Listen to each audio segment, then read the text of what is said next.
Oyo State College of Health, Science and Technology, formerly School of Hygiene, Ibadan, was established in 1932 and became operational in 1933. The college had been in the forefront since inception.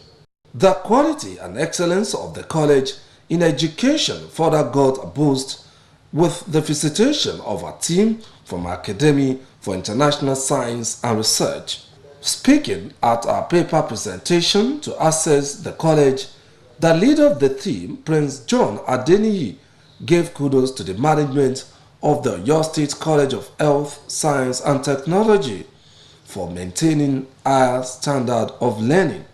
He expressed his satisfaction with what he saw, commended the state government under Governor Seyi Makinde for his support to the college. Since our arrival, the college is okay, in the serene environment.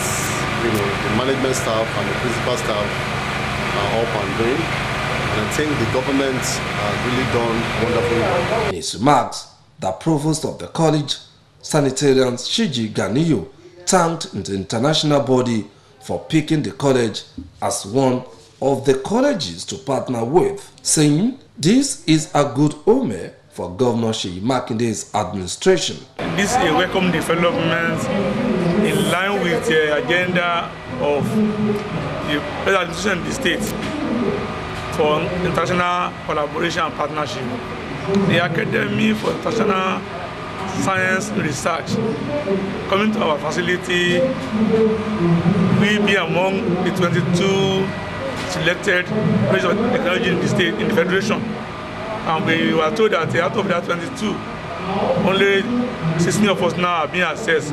The provost congratulated the students of the college, adding that better days are now in vogue for those wishing to pursue international courses at the college.